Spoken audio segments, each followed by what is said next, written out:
Welcome to the second episode of The Architecture of Politics. In episode 1, we examined the architectural history of the Palace of Westminster, from the Middle Ages up to the English Reformation. In future episodes, I'll pick up that story and cover the later history of the palace buildings. But, since it's the festive season, I thought it might be fun to look at how Christmas has, or hasn't, been celebrated at the Palace of Westminster in years gone by. Given that Parliament is usually in recess over the festive season, Christmas is typically a quiet time of year for the palace. Even in the days when Westminster was a royal residence, the monarch didn't necessarily celebrate Christmas there. According to the Anglo-Saxon Chronicle, William the Conqueror celebrated Christmas in Gloucester every year. Easter was spent at Winchester, while Westminster was the venue for the annual Whitsuntide feast. As discussed in episode 1, the royal family ceased to use the Palace of Westminster as a residence after 1512.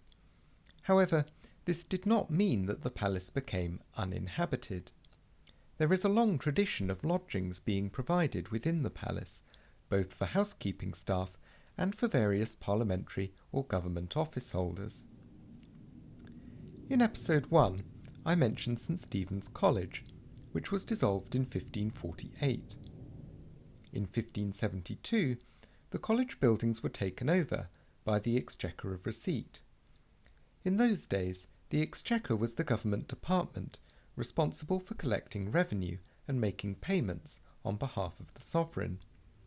From the 12th century onwards, the Exchequer was permanently based at Westminster, and by 1572 it already occupied a range of offices immediately adjacent to the former college. The officials of the Exchequer divided up the college buildings to create a series of lodgings for their own use, thus allowing them to live conveniently close to their workplace. By the 18th century, most of these lodgings had been consolidated into a single, large townhouse, which was occupied by the Exchequer's most senior official, the auditor.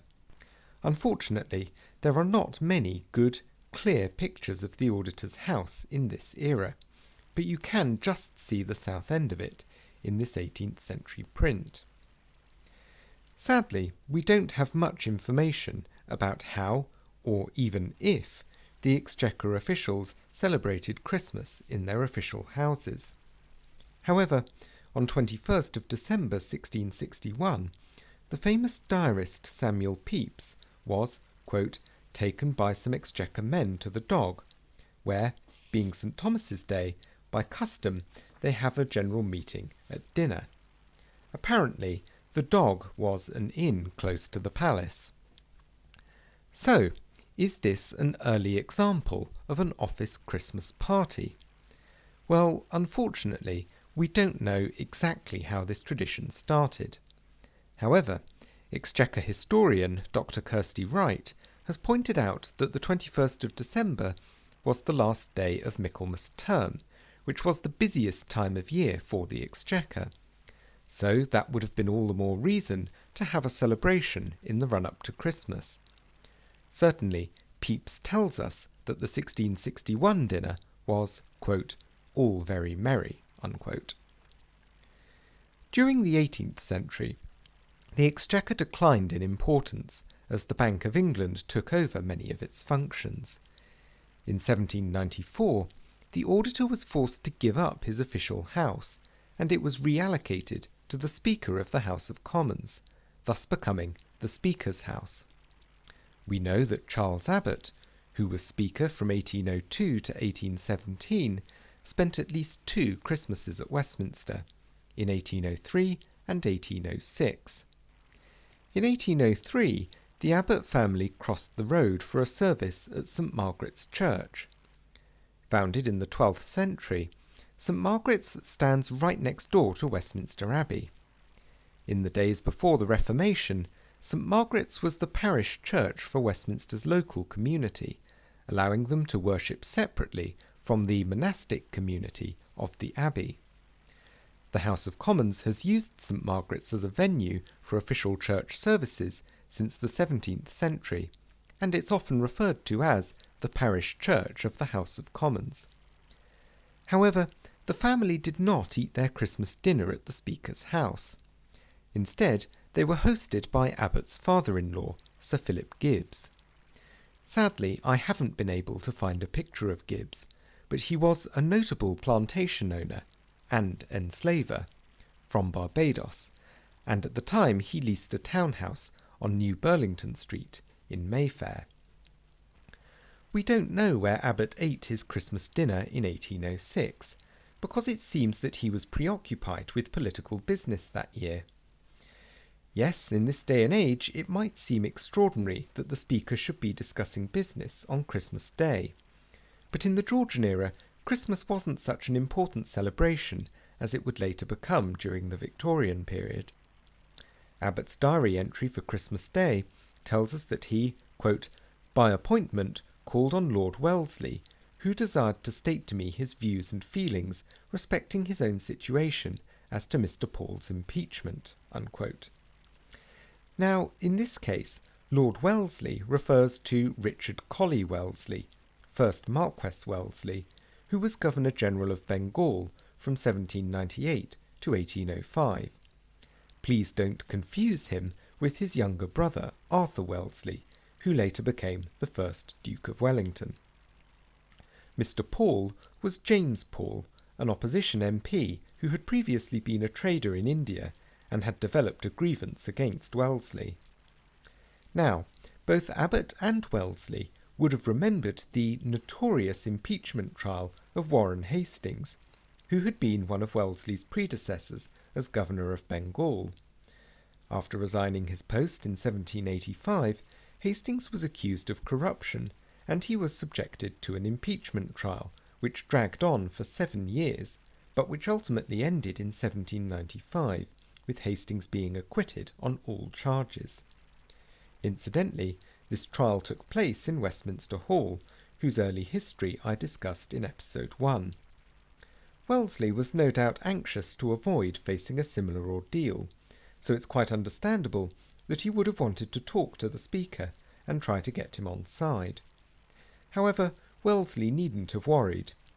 A general election had taken place just before Christmas, and Paul was not re-elected. He never again sat in Parliament, and without him the campaign against Wellesley lost momentum, although it was not until 1808 that the motion for impeachment was finally defeated in the House of Commons. Abbott's meeting with Wellesley apparently lasted about an hour, but that wasn't the end of the day's business. Upon his return to the Speaker's house, Abbott met the Prime Minister, Lord Grenville, and they went riding together for half an hour. Grenville had become Prime Minister in February that year, at the head of the famous Ministry of All the Talents. This was an early attempt to form what we would now call a government of national unity, to help Britain continue the Napoleonic Wars, following the death of long-serving Prime Minister Pitt the Younger. However, it appears that Grenville and Abbott didn't discuss the war during their Christmas Day meeting, instead concentrating on Wellesley's impeachment. Interestingly though, it seems that they found a few minutes to talk about architectural matters. Abbott tells us, quote, "We also talked over the palace yard improvements, and the general scheme of making new openings of communication in Westminster, and widening some of the principal streets, and giving views of Westminster Bridge, etc. You see, the Palace of Westminster and its surrounding neighbourhood were undergoing some very extensive alterations at this time, to try to turn the ageing medieval palace into a fitting seat of government for a major 19th century world power. I'll talk more about these improvements in a future episode of The Architecture of Politics." It might sound like Speaker Abbott had a rather dull Christmas in 1806, but in politics the lines between business and social engagements have always been blurred. The Speaker's house was a real asset to the Speaker because, being so close to the two Houses of Parliament, it was the perfect place for spontaneous encounters with other MPs and peers.